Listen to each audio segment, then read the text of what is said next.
자, 두 번째 만들어진 시장이 이제 주식시장이 처음으로 생깁니다. 증권거래소죠. 1920년에 방금 전에 그 방한지 보셨죠? 그 차트예요. 경성이면 서울이죠. 경성 주식 현물 추인 시장 이렇게 생겼습니다. 그래서 주가가 폭등을 하다가 나중에 1929년에 미국에서부터 대공황이 시작되면서 아시아까지 펼쳐지면서 1932년에 파산을 하게 돼요. 주식시장이 망한 거죠. 그때까지는 인천에는 쌀 선물, 그다음에 서울 명동에는 주식 현물 또는 주식 선물도 주로 됐었고요. 그렇게 양대 체제로 가다가 망하니까 주가가 폭락하니까는 망하잖아요. 그러니까 망하면 어떤 현상이 벌어지니까 꼭 합병을 하죠.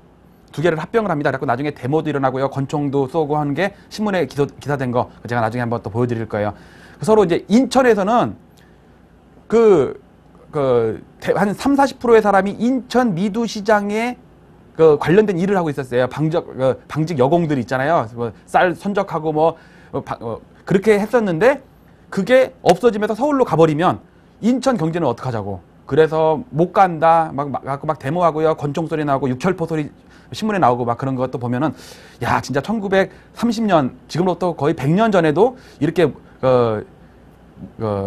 주식시장 우리가 이번에 부산의 선물시장 내려갈 때도 막 약간 마찰이 있었잖아요. 그런 거랑 똑같구나. 아, 이게 100년이 지나나 또 내가 만약에 나이 다 먹고 120살에 만약에 죽고 내 아들의 아들이 또 이런 증권시장에 있다면 똑같은 일이 벌어지지 않겠구나. 아, 증시 역사는 돌고 돈다.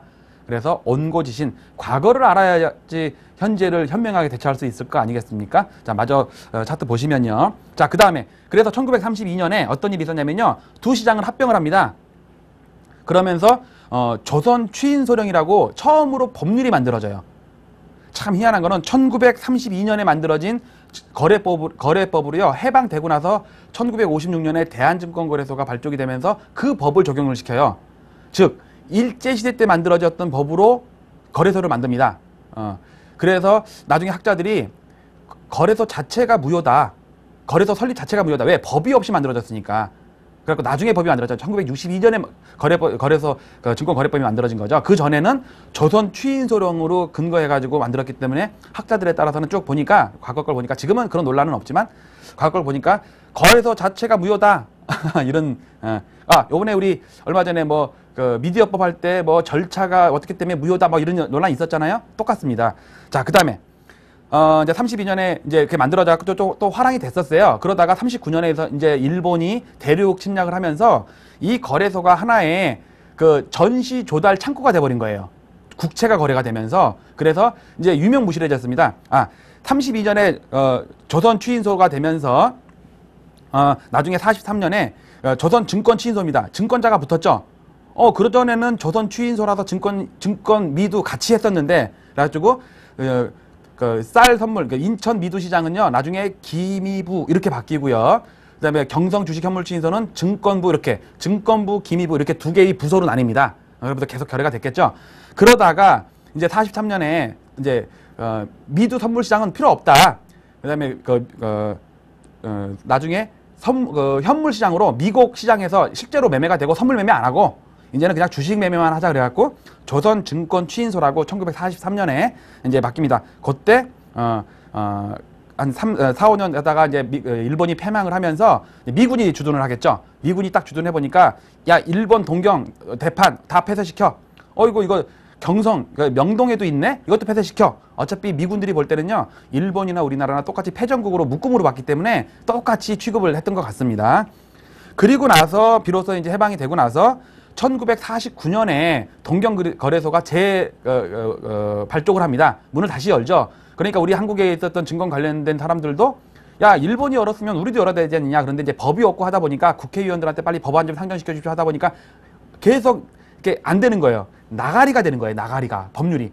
그러니까는 화딱지난 우리 조상 선조들 우리 선배님들은 어떻게 했겠어요? 법을 찾은 거죠. 법을 찾은 게 바로 일제 때 1932년에 만들었던 조선 추인소령이라는 법을 딱 갈고 나와가지고 만든 거예요. 그래서 이제 후대 사람들이 무효다 막 이런 논란이 있었던 거고요. 어쨌든 대한증권거래소가 1956년 3월 3일 토요일 날 12종목으로 다우존스 방식으로 출범을 했습니다. 나중에 이제 그 12종목이 뭔지 한번 볼게요. 그리고 나서 이제 진짜 우리 한국증권거래소가 바뀌면서 증권거래법이 제정이 되게 돼 있어요. 그 직전에 왜 이렇게 바뀌었느냐? 영단제에서 주식회사제로 바뀌었다가 나중에 증권 파동이 납니다. 뭐 공화당 창당 자금이 어쩌고저쩌고 하면서 윤흥상 씨, 증권가의 황제 윤흥상, 또 한 명은 강성원, 그 당시에 중앙정보부 행정처장이었죠. 중령인가 아마 그랬을 겁니다. 지금의 성원그룹 회장이죠. 어쨌든 이런 분들에 의해서 증권시장이 화랑이 됐다가 뭐 쪽박쳤다가 이러면서 이제 주식시장 할 게 못 된다 이러면서 한 10년 동안 장기 침체를 겪었습니다. 그때 그 여파 때문에 거래법이 이제 그 직전에 거래법이 만들어지고 나중에 공용제로 바뀌고 나중에 회원제로 바뀌고 이제 이런 우여곡절을 겪게 됩니다. 네, 지금까지 잠깐 최초의 인천 미두치인소 1899년부터 이제 일본이 패망을 하면서 해산될 때까지의 개괄적인 거래소 한 3개죠. 인천 미두치인소, 경성주식현물추인소, 그 다음에 조선추인소. 나중에 이제 조선추인소가 증권추인소로 바뀐 거는 좀 후의 일이고요. 자, 다음 자료 보겠습니다. 예, 지금 보고 계시는 자료는 앞으로 보여드릴 자료는요. 제가 간단하게 하고 넘어갈 거예요. 왜? 나중에 하나씩 시장 하나당 아마 하루 이틀 정도씩 배분을 해가지고 자세하게 한번 뜯어볼 거예요. 자, 지금 보시는 자료가 인천 미두 추인소예요. 왼쪽에 범역지라고 나와 있죠. 무슨 연감 같은 거예요. 그 책자에 있는 거를 어떻게 어렵게 제가 입수를 해가지고 쭉 들다 보니까 건물도 나와요. 자, 지금 보고 계시는 건물이 오른쪽에 있는 건물이요. 인천에 만들어진 지금으로부터 110년 전에 일본인에 의해서 만들어진 일본인 영사죠. 만들어진 민천에 있는 미두 추인소, 즉 선물시장이었습니다. 이게 바로 우리나라의 최초 인천 미두 추인소. 네, 그 다음 자료 보시겠습니다. 자, 이번 자료는 뭐냐면요. 자, 아까 처음에 말씀드렸던 것처럼 99년에 인천 미두추인소가 생기고 그로부터 한 20년 후에 1920년 3.1운동 직후입니다. 경성 주식 현물 추인소가 생깁니다. 우리나라의 최초의 증권거래소죠. 자, 왼쪽에 있는 것도 범역지입니다. 보니까 대정 12년 4월 이렇게 돼 있네요. 그러면서 경성 있고 여기 경성이 있죠. 주식 현물 추인소. 추인소는요, 일본말로 거래소란 뜻이에요. 그리고 요 위에 뚜껑 있죠. 요 뚜껑, 소뚜껑 같은 거. 이게 6.25 전쟁 때 불타가지고요. 나중에는 뚜껑이 없이 있다가 요 건물이 해체된 게 아마 2004년도인가 5년도인가 아마 그때예요. 그래서 아마 최신식 건물을 지었겠죠. 자, 그 다음 자료 보겠습니다. 자, 이 자료는요. 1932년에 대공황의 여파로 두 거래소가 거의 파산 직전에 이르니까 합병을 한 거죠. 합병을 해가지고 조치, 줄여서 이제 조치라고 했나 봐요, 그때. 뭐, 그 전에는 경치라고 했겠네요. 신문을 보니까 인취, 경치, 합병, 극렬히 반대하야. 이런 식으로 또 나와요.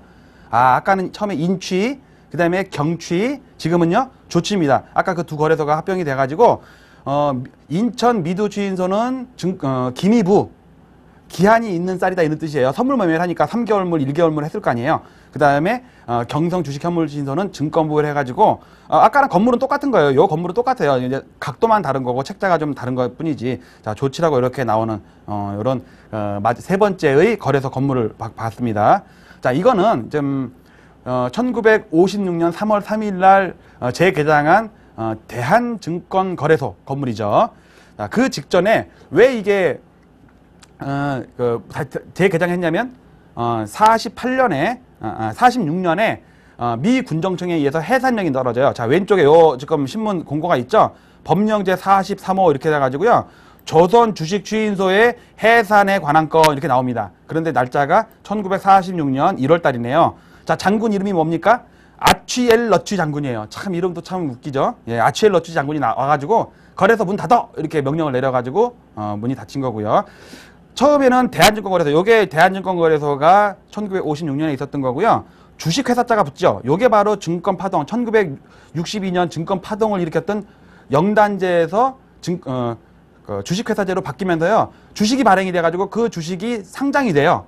지금의 KRX가 상장이 돼갖고 뭐 거래가 된 거랑 같은 상황이 되겠죠. 그때 증권파동이 일으켜져가지고 예를 들어서 현대중공업 같은 경우가 한 5, 6년에 걸쳐서 50배 올랐다. 이해 가죠? 그런데 6개월 만에 증권파동 직전에는 150원이었던 게 6만 원을 갑니다. 150원이 1,500원도 아니고 15,000원도 아니고 6만 원을 가요. 6개월 만에. 그리고 나서 다시 200원을 갑니다.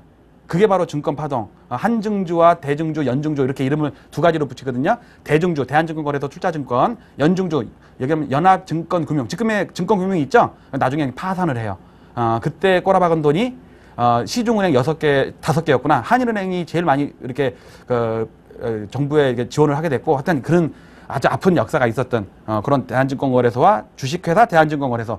나중에 공영제로 바뀝니다. 이제 정부의 통제를 받는 거죠. 그래서 한국증권거래소로 바뀌어가지고 지금은 그냥 한국거래소 이렇게 됐죠. KRX. 요 건물이 62년, 제일 오른쪽 위에 있는 게 보니까 뚜껑이 없네. 아까 말씀드렸죠.